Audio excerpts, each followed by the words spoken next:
আসসালামু আলাইকুম। আজকে রান্না করা হচ্ছে চিকেন মশলা। রেসিপিটি সম্পূর্ণ দেখতে থাকুন। তৈরি করার জন্য প্রথমে মাংস নিতে হবে। মাংসের মধ্যে আদা, রসুন, লবণ, হলুদ, মরিচ, টমেটো সস, টক দই সবকিছু 2 টেবিল চামচ করে দিয়েছি। এখন ভালো করে ম্যারিনেট করে 10 মিনিট রেস্টে রেখে দিতে হবে। ভালো করে মেখে নিতে হবে। আর ম্যারিনেট করার সময় একটু তেল দিয়ে দিতে হবে। 2 টেবিল চামচ পরিমাণের মতো তেল দিয়ে দিলাম। তেল দিলে কি হয়, মাংসটা একটু জুসি থাকে। তারপর 10 মিনিট রেস্টে রেখে দেওয়া হলো। তারপরে একটি কড়াইয়ের পরিমাণ মতো তেল দিয়ে গরম করে নিতে হবে। গরম হয়ে গেলে মাংসগুলো ভেজে নিতে হবে।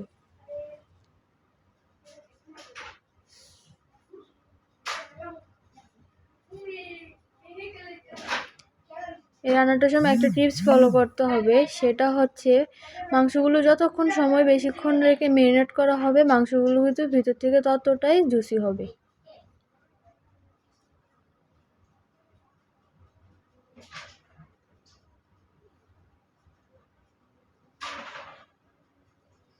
মাংসগুলো এক পিঠ লাল হয়ে গেলে অন্য পিঠ উল্টিয়ে দিতে হবে।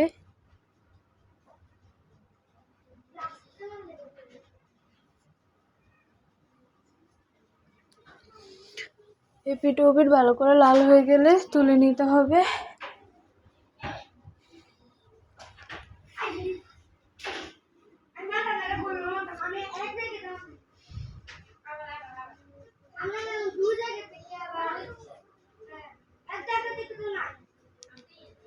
এক এক করে সবগুলো মাংস এভাবে বেছে নিতে হবে।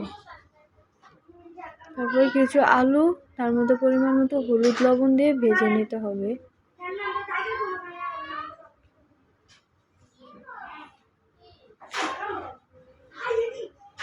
ভেজে নেওয়া হয়ে গেলে তুলে নিতে হবে।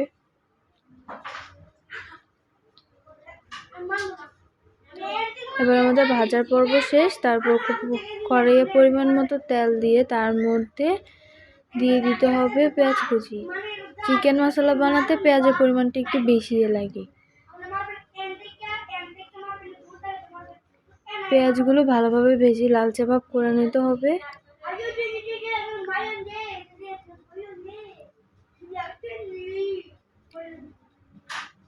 পেঁয়াজগুলো হালকা লালচে ভাব হলে 2 টেবিল চামচ পরিমাণ আদা বাটা,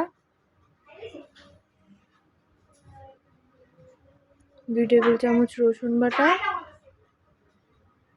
দিয়ে ভালোভাবে কষিয়ে নিতে হবে। আদা রসুন দেওয়ার সাথে অন্য কোনো মশলা দেওয়া যাবে না। আগে আদা রসুনগুলো ভালোভাবে কষিয়ে নিতে হবে।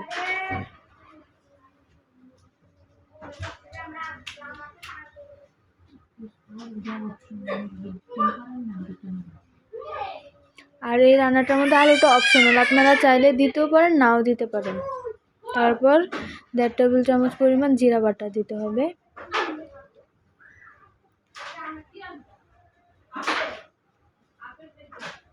ধনিয়া গুঁড়া 2 টেবিল চামচ পরিমাণ,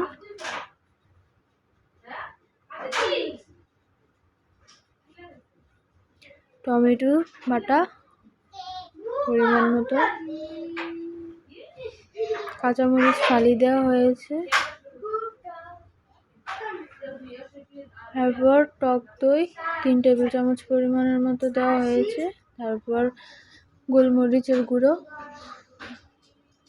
2 টেবিল চামচ পরিমাণ, হলুদ 2 টেবিল চামচ পরিমাণ, মরিচ দিয়ে ভালোভাবে কষিয়ে নিতে হবে। পরিমাণ মতো লবণ। মশলাটা ভালোভাবে কষাতে হবে, এমনভাবে কষাতে হবে যাতে মশলার গন্ধ না থাকে। একটু পানি দিয়ে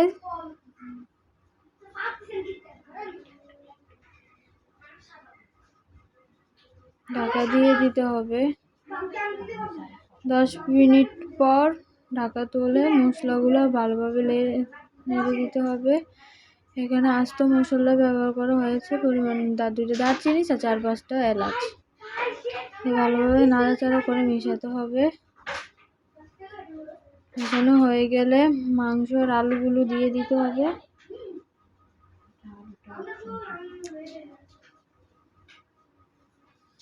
মশলাগুলোর সাথে ভালোভাবে মাংসগুলো ম্যারিনেট করে নিতে হবে।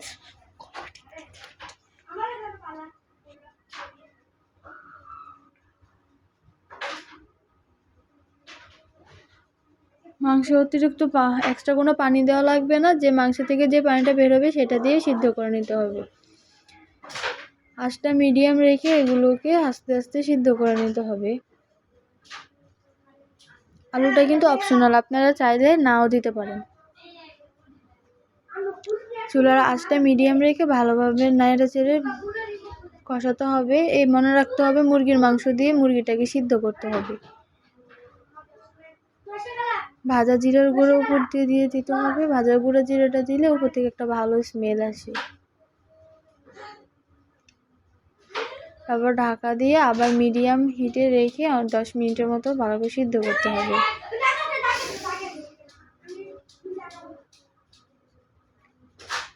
কিছুক্ষণ পর ঢাকা তুলে আবার নাড়াচাড়া দিতে হবে যাতে মাংসগুলো নিচে থেকে না লেগে ওঠে।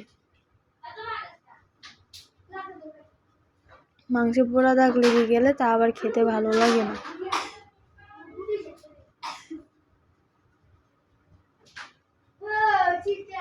এভাবে চুলার আঁচ মিডিয়ামে রেখে অনেকক্ষণ লাগিয়ে সিদ্ধ করে নিতে হবে। এখানে কিন্তু অতিরিক্ত কোনো পানি দেওয়া যাবে না। তারপর তৈরি হয়ে গেলো আমাদের মজাদার